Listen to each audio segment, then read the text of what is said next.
The You morning don't have sun the filtered through authority! the large windows of the Golden Fork, casting warm light across the polished wooden tables. Sarah Mitchell wiped down the counter for the third time that morning, her dark hands moving in practiced circles across the marble surface. She had been working at this upscale diner for nearly 2 years now, and she knew every corner of it like the back of her hand. The smell of fresh coffee and bacon filled the air, mixing with the soft chatter of early morning customers. Sarah was a woman in her mid-30s, with kind eyes and a warm smile that made even the grumpiest customers soften. She wore her hair pulled back in a neat bun, and her white uniform was always spotless despite the long hours she worked.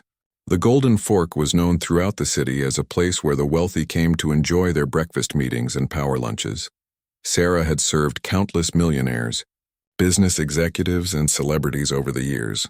She treated everyone with the same respect and kindness, no matter how they treated her. The diner was located in the heart of the financial district, surrounded by tall glass buildings and expensive cars. It was a place where deals were made over eggs, Benedictine contracts were signed over cups of imported coffee. Sarah had learned to move quietly through this world of wealth and power, invisible yet essential, like the air they breathed.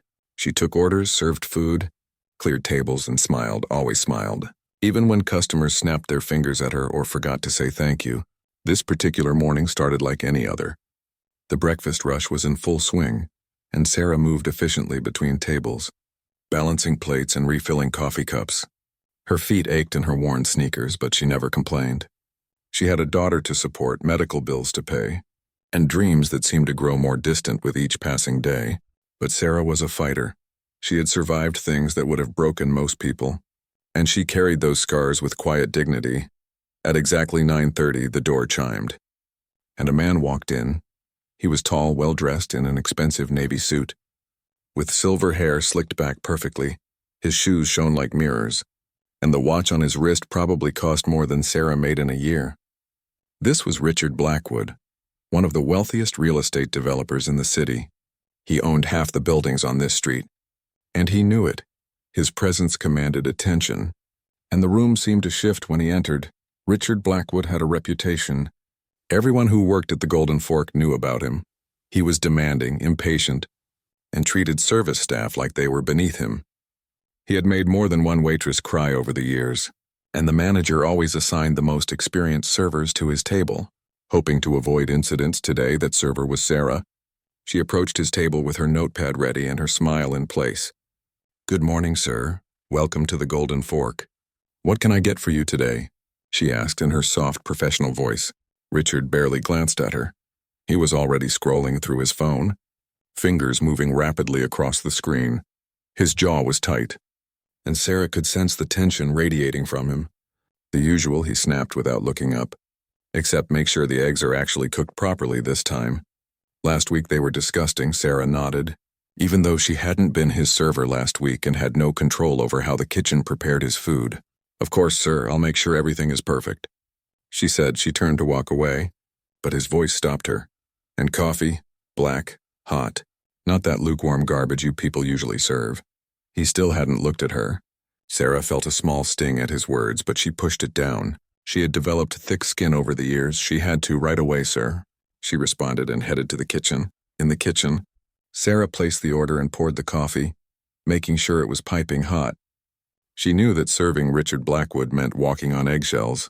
One small mistake could lead to a complaint, and complaints could cost her this job. She couldn't afford that. Not with her daughter's medication costs rising every month. The cook, an older man named Pete, gave her a sympathetic look. "Blackwood again?" he asked. Sarah just nodded and carried the coffee out. She placed the cup carefully in front of Richard, who was now talking loudly on his phone about some property deal. He gestured impatiently at the coffee, and Sarah stepped back, ready to take his breakfast order when he finished his call. The diner continued to buzz around them, but Sarah felt a knot forming in her stomach. Something about this morning felt different. She couldn't explain it, but years of intuition told her that today was not going to be an ordinary day.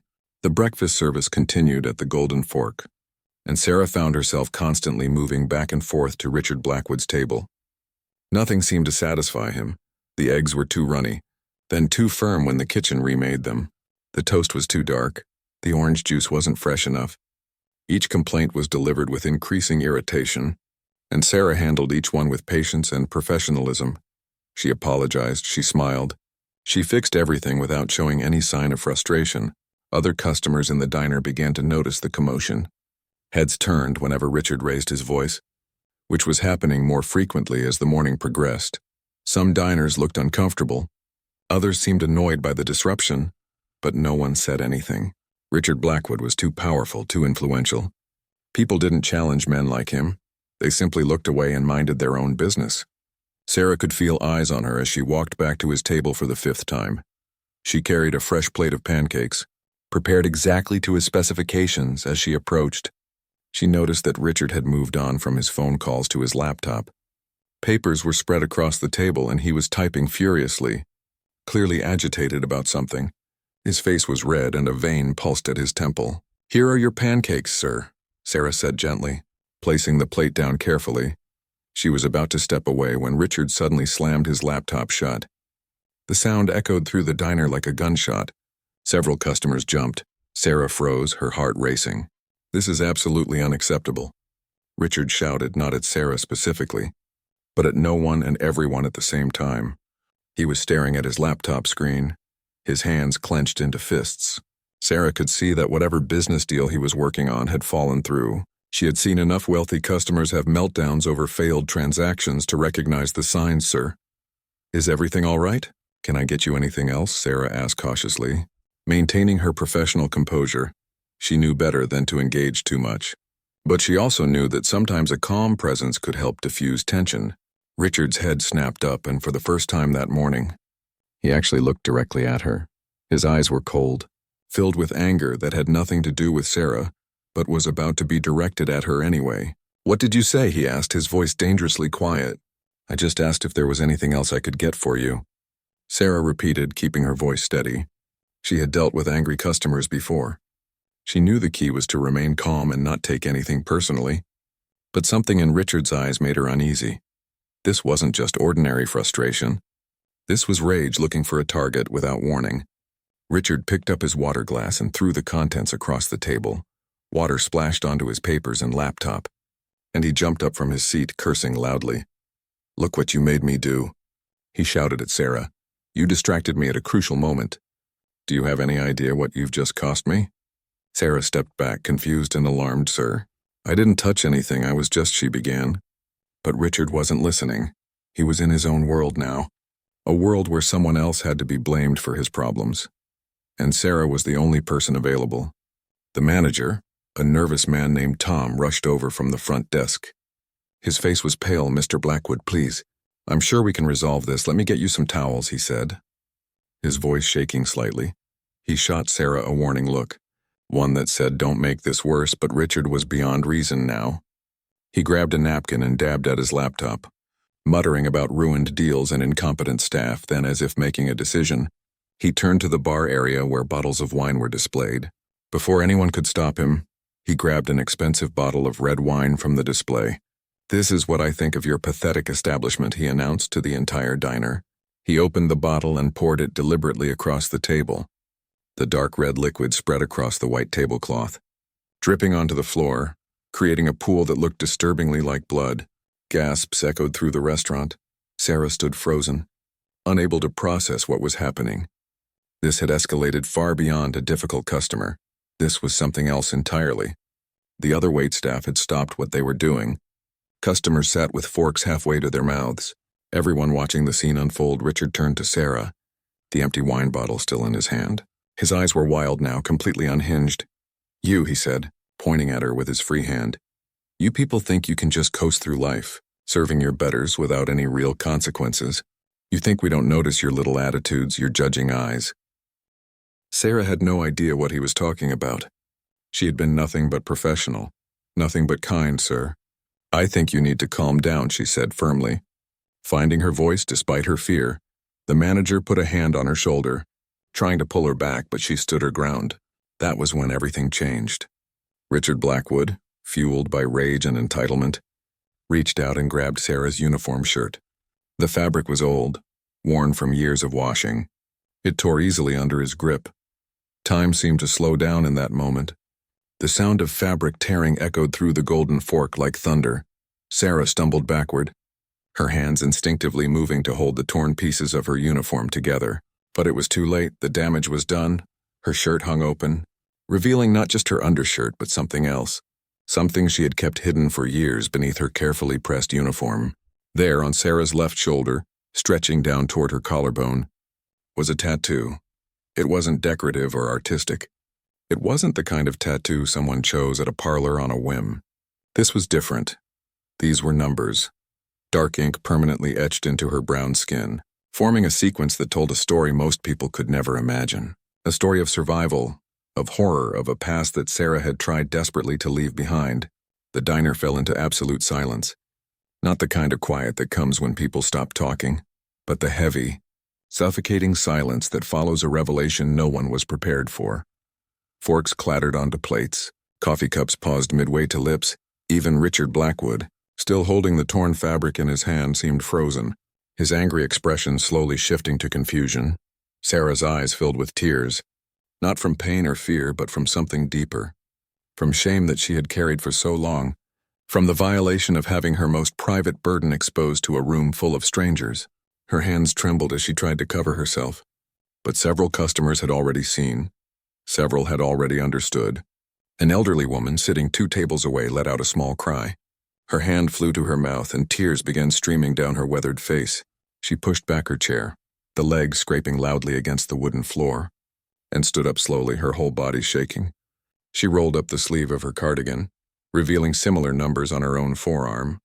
Different sequence, same story, my God, the elderly woman whispered, her voice breaking. Child, where, when, how? The questions tumbled out, but she couldn't finish any of them. The weight of understanding was too heavy. A younger man, probably in his 40s, stood up from his booth near the window. His face had gone completely pale. He stared at Sarah's shoulder, then at the elderly woman's arm, then back again, his breakfast companion. A woman in business attire put her hand over her heart, her professional composure crumbling. Richard Blackwood finally let go of the torn fabric. It fell from his fingers like it had burned him. His mouth opened and closed, but no words came out. The rage that had consumed him moments ago had evaporated.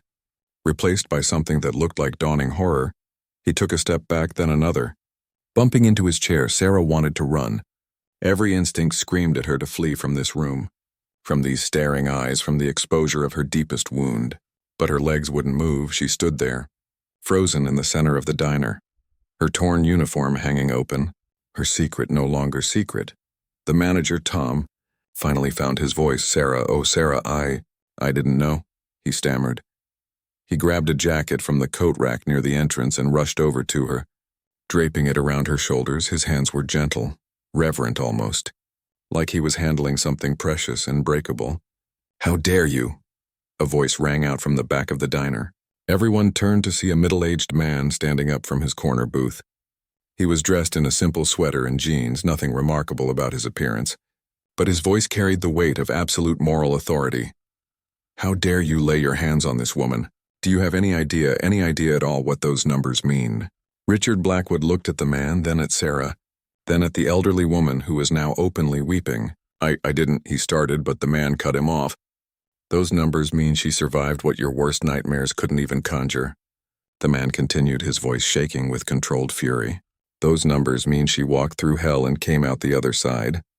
Those numbers mean she has more strength in her little finger than you have in your entire entitled existence. Other customers began standing now. A woman in a nurse's uniform, a construction worker still in his work clothes, a teacher with a stack of papers in front of her. One by one, they rose from their seats, not saying anything, just standing in silent solidarity. The atmosphere in the diner had shifted completely. What had been a place of uncomfortable voyeurism moments ago had transformed into something else, something sacred. Sarah looked around at all these faces. These strangers who had been invisible to her just minutes ago were now seeing her, truly seeing her. And instead of the pity or disgust she had always feared, she saw something different in their eyes. She saw respect. She saw sorrow. She saw recognition of her humanity.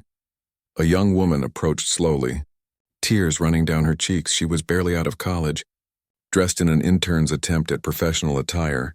My grandmother, she said softly to Sarah, She had numbers too. She told me stories. She said the hardest part wasn't the camps. It was carrying the memory after. It was being marked forever. Sarah nodded, unable to speak. Her throat was tight with emotion. This was what she had feared for so long. This exposure, this moment of being fully seen. But now that it was happening, she realized something. The shame she had carried wasn't hers to bear. It had been placed on her by evil, by cruelty, by a history that tried to erase her, but she had survived. She had endured. And these numbers, these marks that she had hidden for so long, they weren't symbols of shame, they were proof of survival. The silence in the Golden Fork stretched on. Heavy with unspoken understanding, Sarah stood in the center of it all, wrapped in Tom's borrowed jacket, feeling exposed yet somehow liberated at the same time. The secret she had guarded so fiercely for decades was now laid bare before a room full of strangers. And the world hadn't ended. In fact, something unexpected was happening. Something she never could have anticipated. Richard Blackwood remained frozen near his table. The color had drained from his face completely. His expensive suit suddenly seemed like a costume.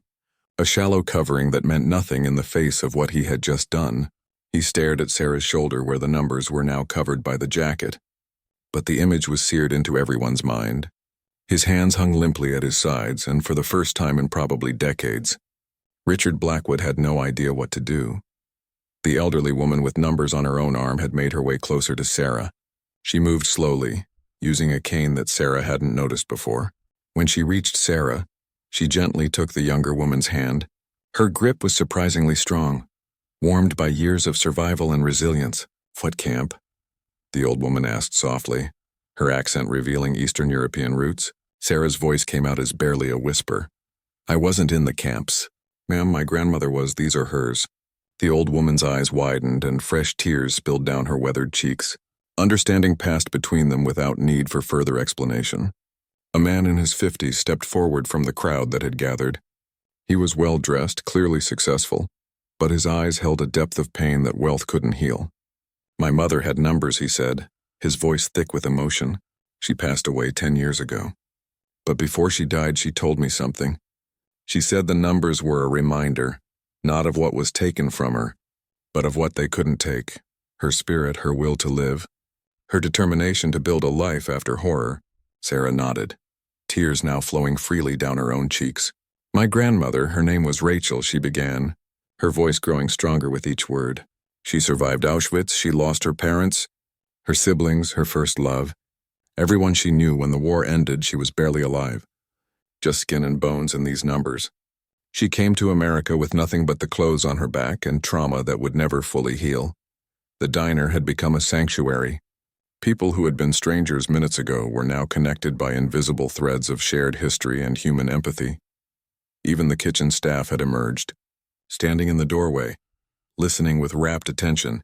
The sounds of the city outside, the traffic and construction and hurried footsteps, seemed to fade away.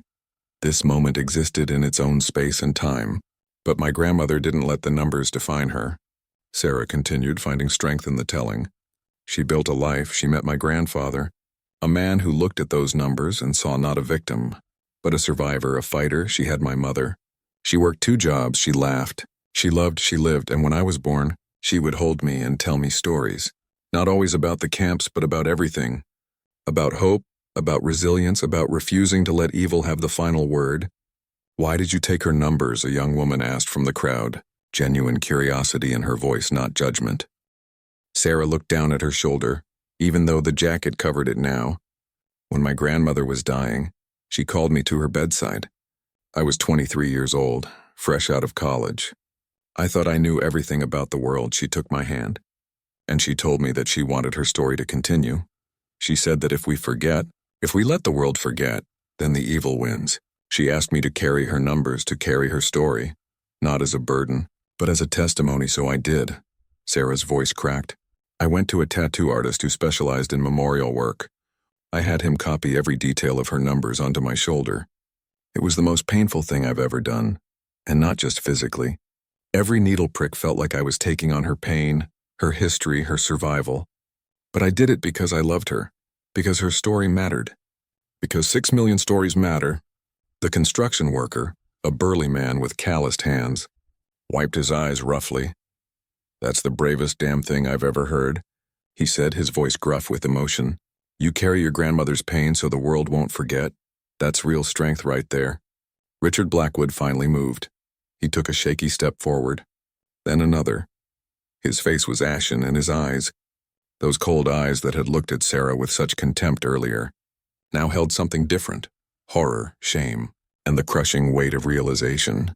He opened his mouth to speak, but before he could, a new voice cut through the gathering. "Stop right there." The voice belonged to a man who had been sitting quietly in the corner booth throughout the entire incident. He was perhaps 60 years old, with silver hair and an air of authority that came not from wealth but from earned respect. He stood up now, and Sarah recognized him immediately. He was Judge Thomas Morrison, a respected figure in the city's legal community.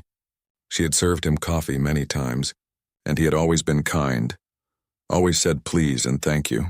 Judge Morrison walked slowly toward the center of the diner, his eyes never leaving Richard Blackwood.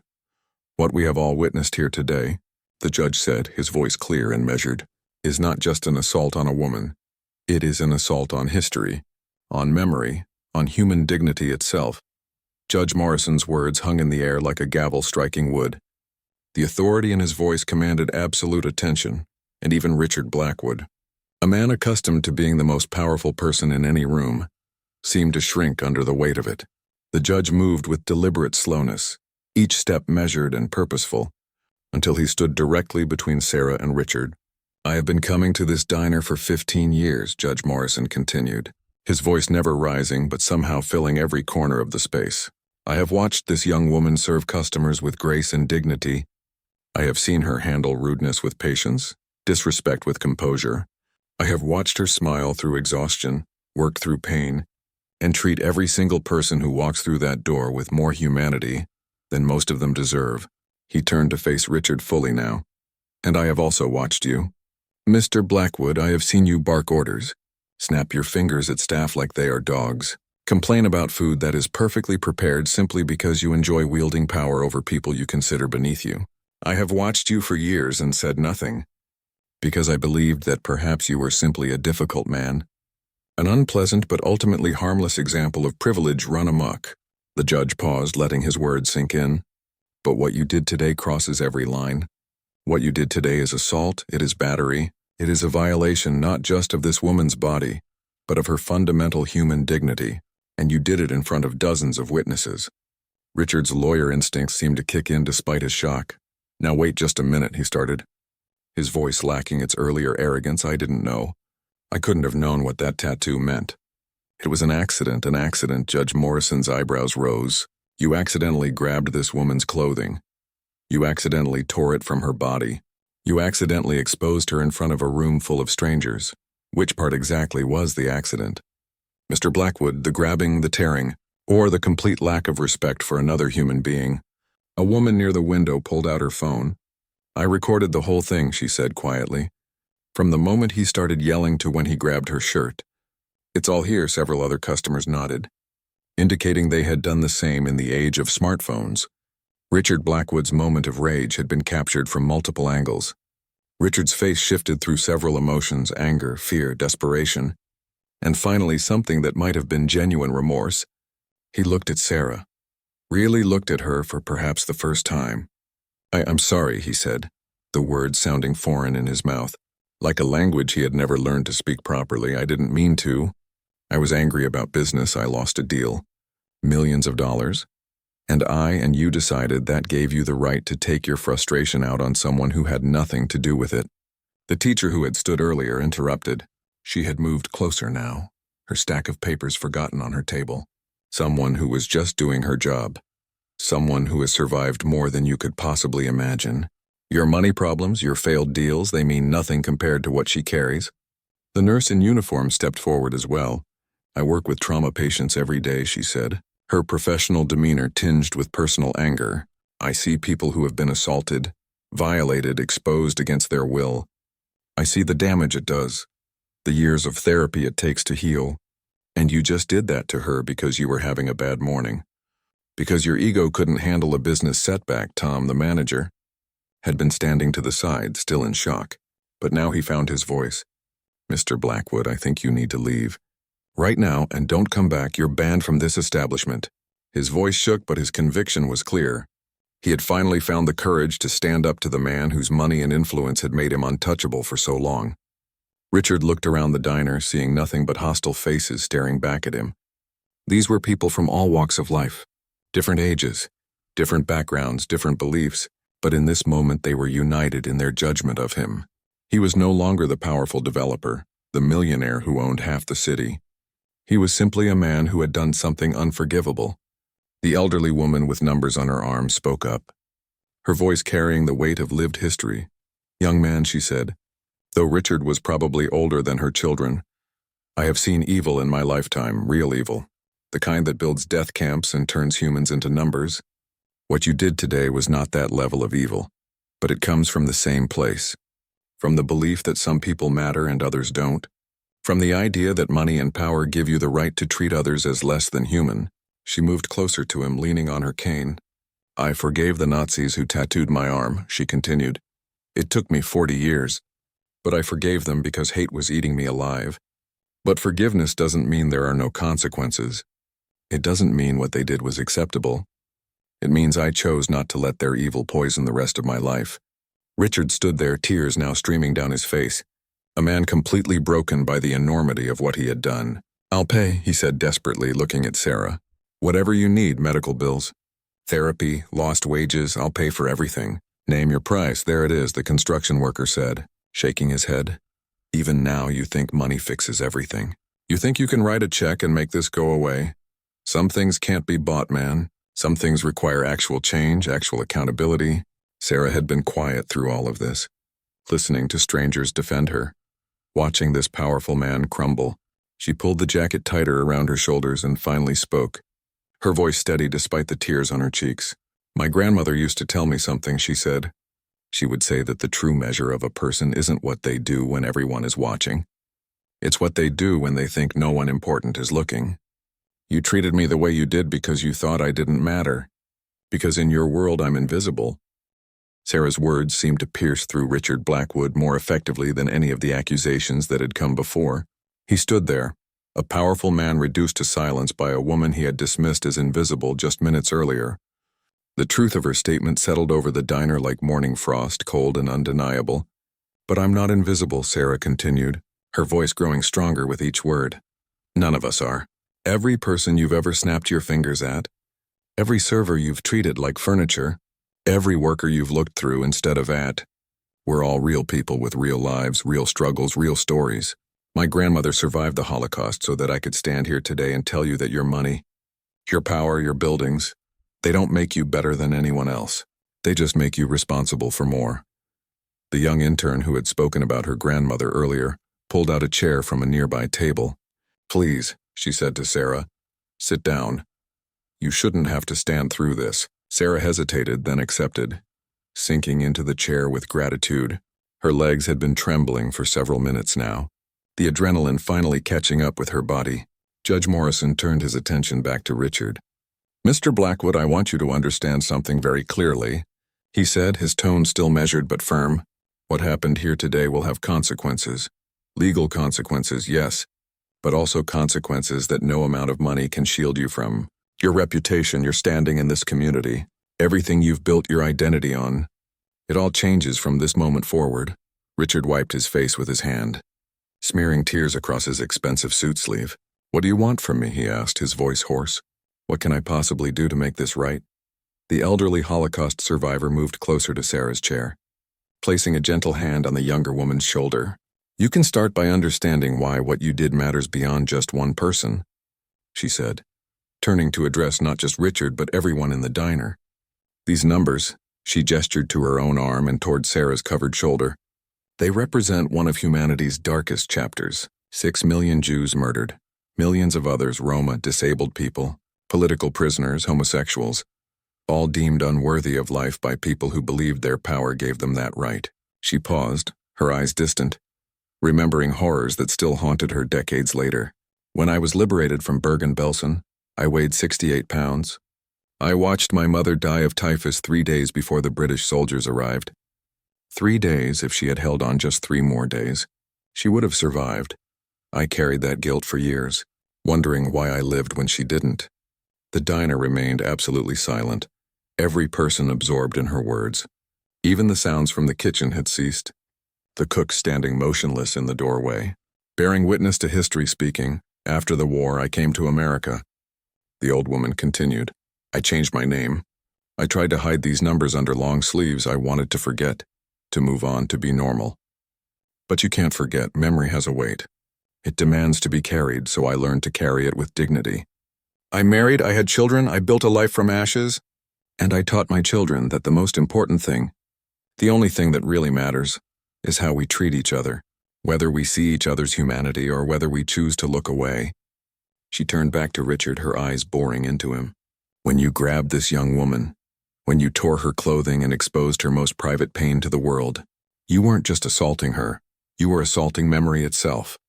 You were demonstrating the same disregard for human dignity that allowed the Holocaust to happen in the first place.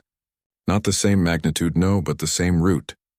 The belief that some people's feelings, some people's bodies, some people's stories, simply don't matter." A man who had been sitting quietly at the counter finally spoke up. He was perhaps 40, wearing a police uniform, off-duty but still carrying the authority of his position. "I've been listening to everything," he said, pulling out a notepad. "Ma'am," he addressed Sarah, "if you want to press charges, I'll take your statement right now. Assault, battery, possibly even a hate crime given the circumstances. The DA would absolutely prosecute this."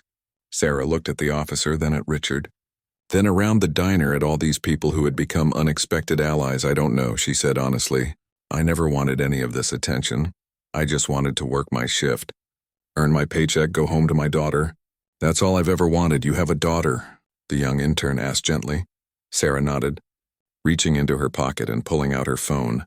She showed the screen, displaying a photo of a beautiful girl, perhaps 8 years old, with bright eyes and a gap-toothed smile. "Her name is Maya," Sarah said, her voice softening with love. "She's 8.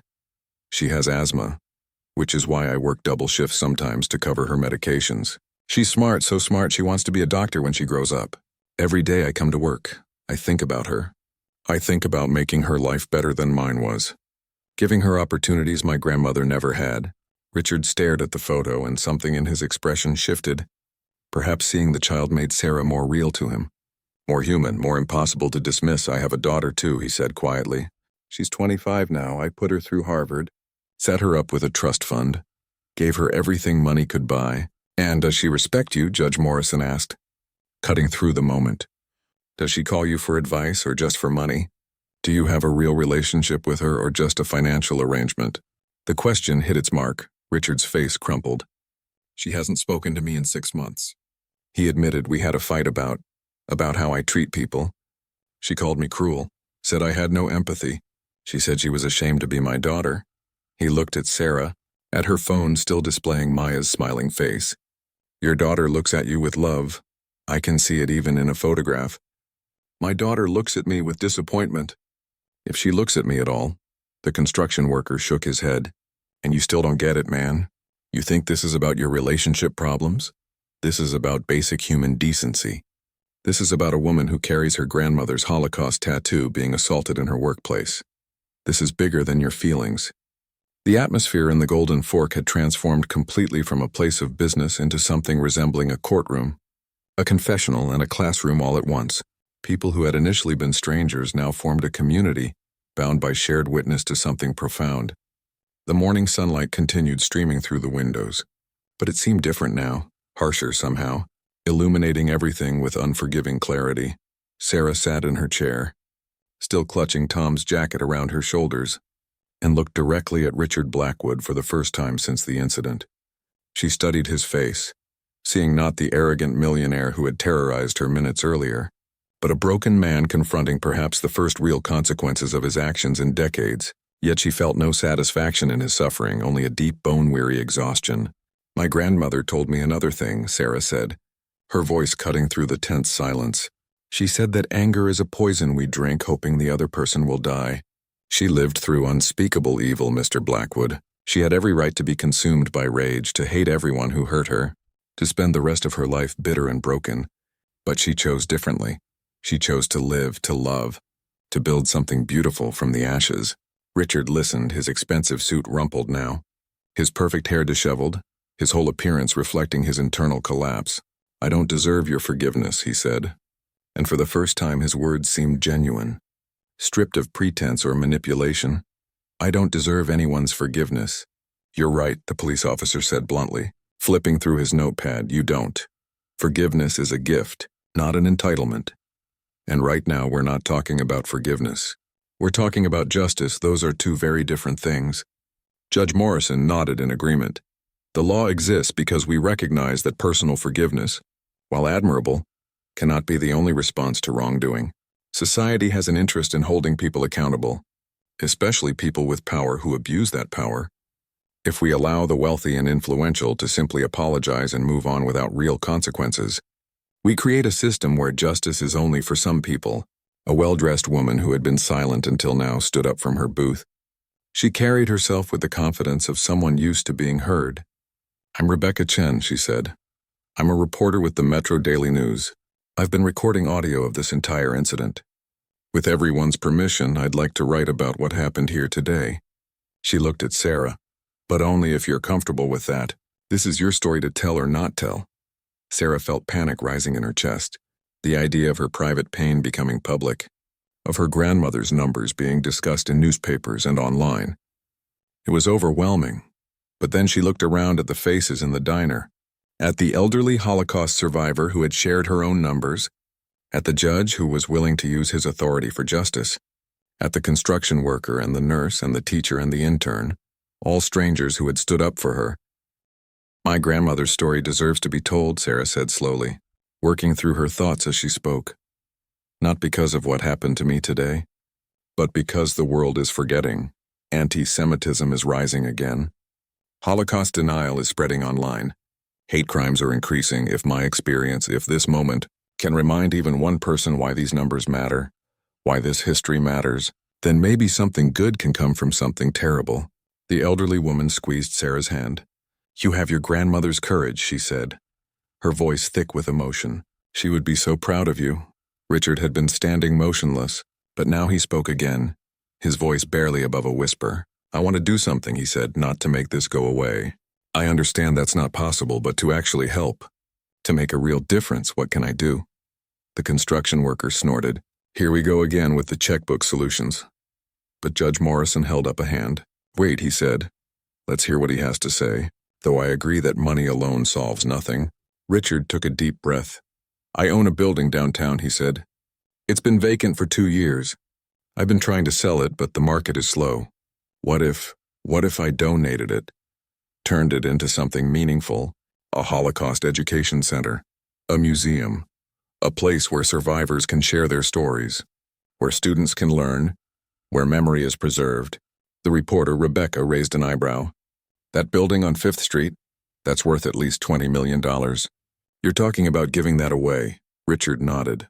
"What good is $20 million if my own daughter won't speak to me? If I'm the kind of man who assaults women in diners, if I've spent my whole life building wealth but destroying everything that actually matters, maybe it's time I built something different." Judge Morrison studied him carefully.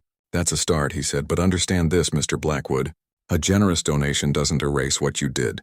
It doesn't mean there won't be legal consequences. And it certainly doesn't mean you've suddenly become a good person. Real change takes time, takes sustained effort, takes fundamental transformation of character." "I understand," Richard said. "I'm not asking for redemption. I'm not even sure I deserve the chance to try. But I want to try anyway. I want my daughter to maybe someday be able to look at me without shame. I want to be able to look at myself in the mirror." The teacher who had spoken earlier stepped forward. "If you're serious about this," she said, "then I want to be involved. I teach history at the high school. I've been looking for ways to make Holocaust education more impactful, more real for students who think it's just ancient history. A center like that could change lives." The nurse nodded. "I'd volunteer," she said. "Healthcare workers understand trauma. We could create support groups, resources for survivors and their families. Make it not just about the past, but about healing in the present." One by one, people in the diner began offering their skills, their time, their expertise. The intern offered her social media knowledge to spread awareness. The construction worker offered to help with renovations. The reporter offered to document the project and tell the stories.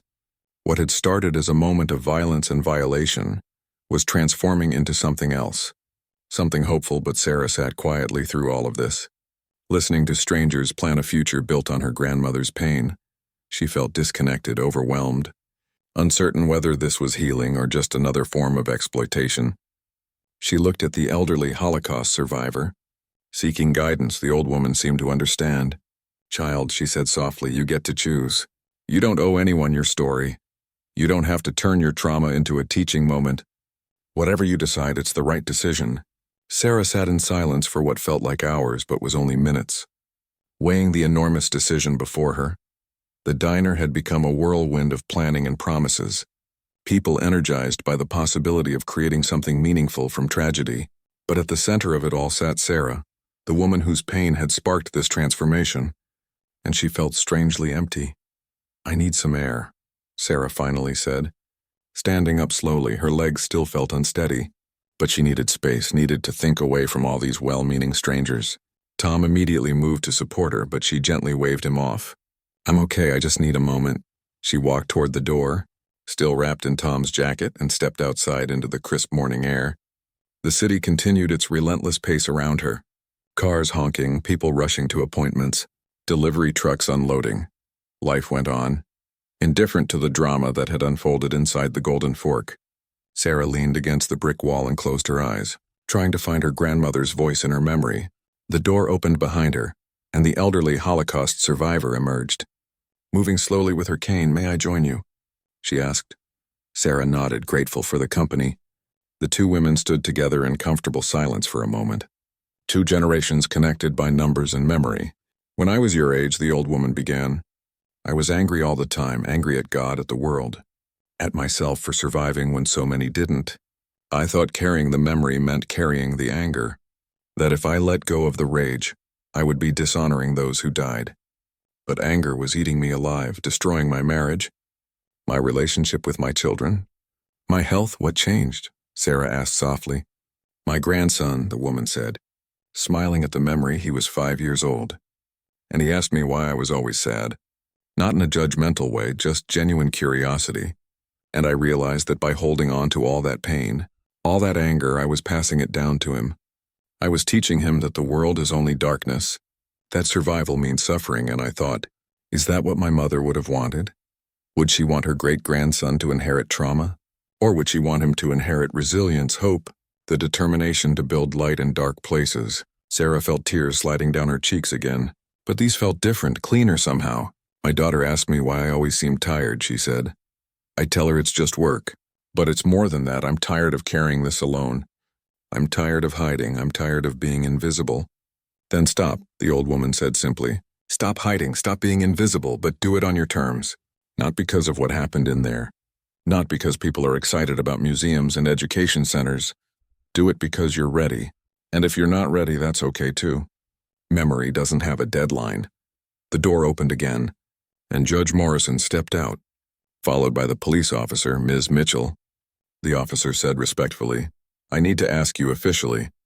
Do you want to press charges against Richard Blackwood for assault and battery?" Sarah looked at the two men, then back at the elderly woman beside her. She thought about her grandmother, about Maya, about all the invisible people working invisible jobs who deserved to be seen. She thought about justice, about consequences, about what her grandmother would want. "Yes," Sarah said firmly, "I want to press charges. Not because I'm vindictive, not because I want revenge, but because what he did was wrong.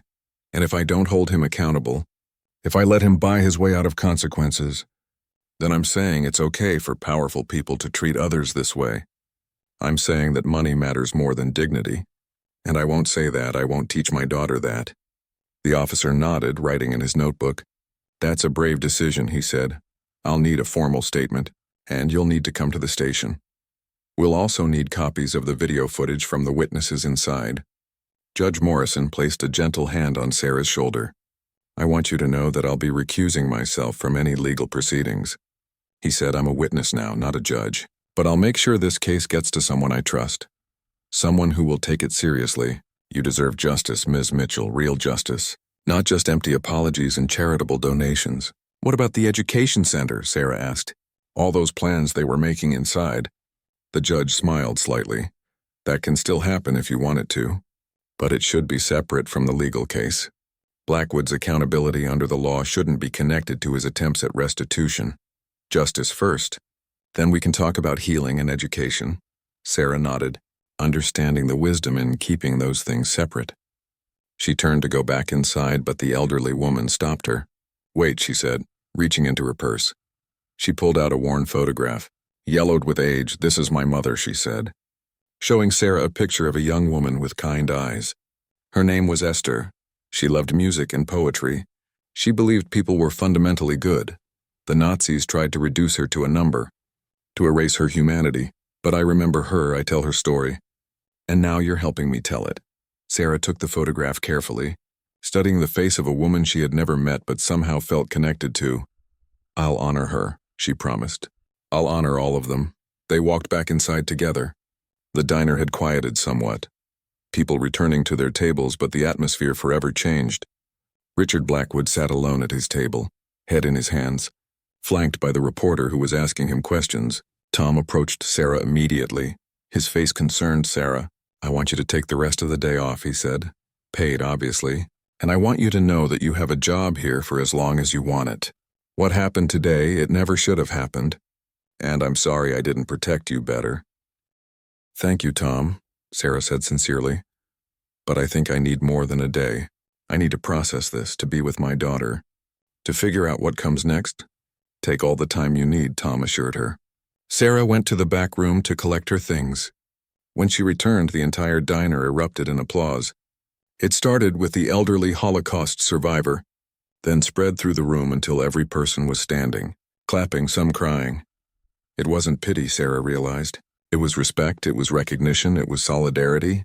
She walked through the diner one final time that morning. No longer invisible, no longer just a waitress. She was Sarah Mitchell, granddaughter of Rachel, a Holocaust survivor, mother of Maya, carrier of memory, seeker of justice. She was seen, she was heard, she mattered. As she reached the door, she turned back one last time. Her eyes found Richard Blackwood, and for a brief moment their gazes met. She saw his remorse, his brokenness, his desperate desire for redemption. She didn't forgive him. Not yet, maybe not ever, but she saw his humanity. Even as she demanded he face consequences for denying hers. Outside, the city continued its indifferent rhythm. But Sarah walked through it differently now. The numbers on her shoulder, hidden once again beneath her clothes, felt less like a burden and more like a badge of honor. Her grandmother's story.